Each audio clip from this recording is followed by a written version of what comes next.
Hello everybody, I'm going to do a read aloud of our book this week called Chrysanthemum. And we read it in class, but if you weren't able to listen to it or if you want to hear it again, here we are. So, Chrysanthemum by Kevin Hanks. Here's the title page. Now we'll get started. The day she was born was the happiest day of her parents' lives. "She's perfect," said her mother. "Absolutely," said her father. And she was. She was absolutely perfect. "Her name must be everything she is," said her mother. "Her name must be absolutely perfect," said her father. And it was. Chrysanthemum. Her parents named her Chrysanthemum.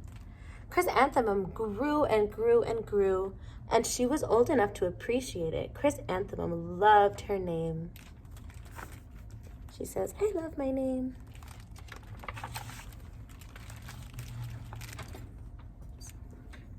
She loved the way it sounded when her mother woke her up.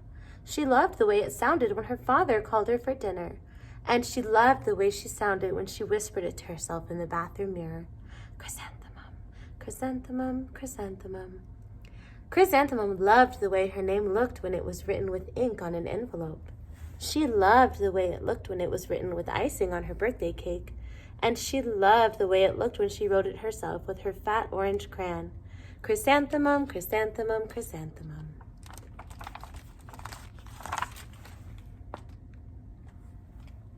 Chrysanthemum thought her name was absolutely perfect. And then she started school. On the first day, Chrysanthemum wore her sunniest dress, her biggest smile. She ran all the way. "Hooray," said Chrysanthemum. "School." But when Mrs. Chudd took roll call, everyone giggled when they heard Chrysanthemum's name.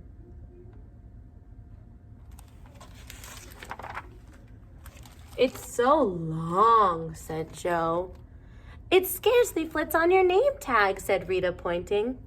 "I'm named after my grandmother," said Victoria. "You're named after a flower."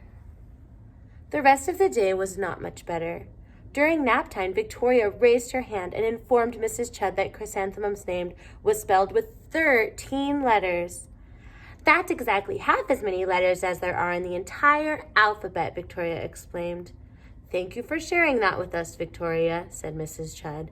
"Now put your head down."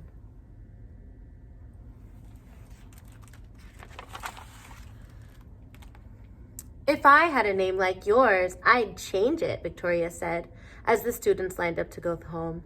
"I wish I could," thought Chrysanthemum miserably.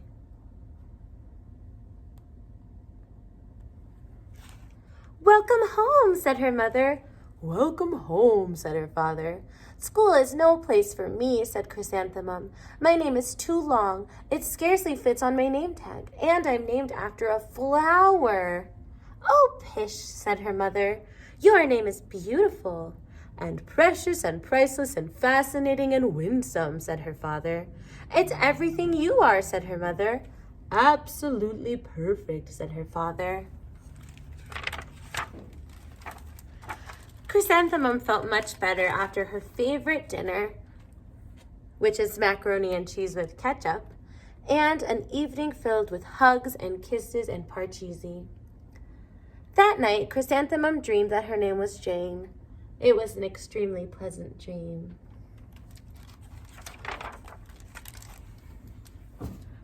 The next morning, Chrysanthemum wore her most comfortable jumper. She walked to school as slowly as she could. She dragged her feet in the dirt. "Chrysanthemum, chrysanthemum, chrysanthemum," she wrote. "She even looks like a flower," said Victoria as Chrysanthemum entered the playground. "Let's pick her," said Rita, pointing. "Let's smell her," said Joe. Chrysanthemum wilted. She did not think her name was absolutely perfect. She thought it was absolutely dreadful.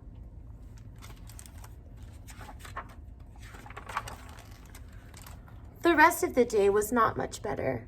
During nap time, Victoria raised her hand and said, "A chrysanthemum is a flower. It lives in the garden with worms and dirt."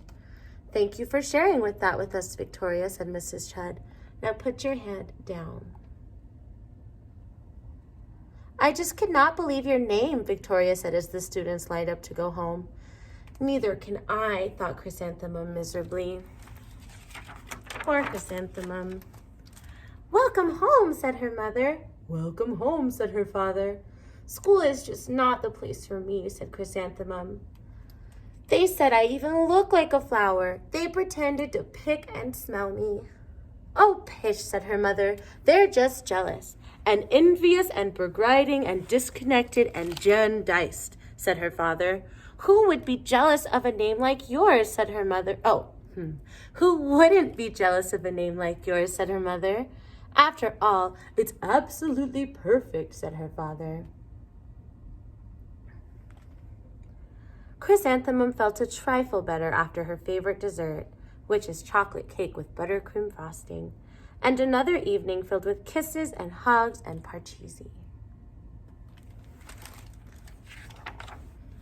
That night, Chrysanthemum dreamed that she was a chrysanthemum. She sprouted leaves and petals. Victoria picked her and plucked the leaves and petals one by one until there was nothing left but a scrawny stem. It was the worst nightmare of Chrysanthemum's life. Chrysanthemum wore her outfit with 7 pockets the next morning. She filled the pockets with her most prized possessions, her good luck charms. Chrysanthemum took the longest route possible to school.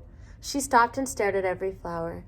Chrysanthemum, chrysanthemum, chrysanthemum, the flowers seemed to say.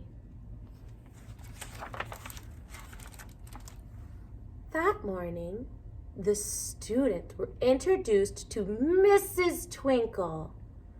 She was the music teacher. Her voice was like something out of a dream, as was everything else about her. The students were speechless. They thought Mrs. Twinkle was an indescribable wonder. They went out of their way to make a nice impression. Mrs. Twinkle led the students in scales. Then she assigned roles for the class musical. Victoria was chosen as a dainty fairy. Rita was chosen as the spiffy butterfly princess. Jo was chosen as the all-important pixie messenger. And Chrysanthemum was chosen as a daisy. Chrysanthemum's a daisy, chrysanthemum's a daisy, Jo, Rita, and Victoria chanted, thinking it was wildly funny.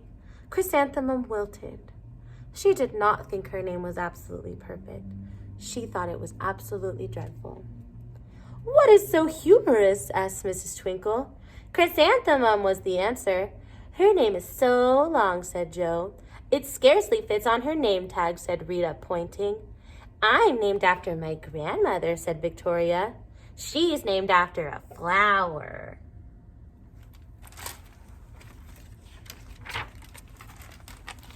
My name is long, said Mrs. Twinkle. It is, said Jo. My name would scarcely fit on a name tag, says Mrs. Twinkle. It would, said Rita, pointing. And, said Mrs. Twinkle, I am named after a flower, too. You are, said Victoria.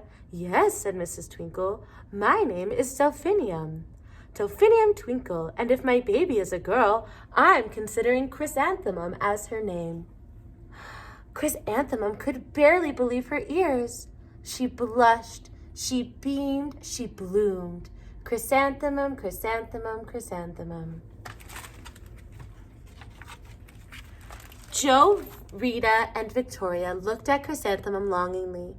Call me Marigold, said Jo. I'm Carnation, said Rita, pointing. My name is Lily of the Valley, said Victoria. Chrysanthemum did not think her name was absolutely perfect. She knew it. This is the epilogue. This is what happens after the story. Overall, the class musical was a huge success. Chrysanthemum was absolutely perfect as a daisy. Victoria made only one mistake. She completely forgot her lines as the dainty fairy queen. Chrysanthemum thought it was wildly funny, and she giggled through the entire dance of flowers. Eventually, Mrs. Twinkle gave birth to a healthy baby girl, and of course, she named her Chrysanthemum. The end. Thank you for listening. I know it was a long story, but it was worth it because it's a beautiful story. Bye.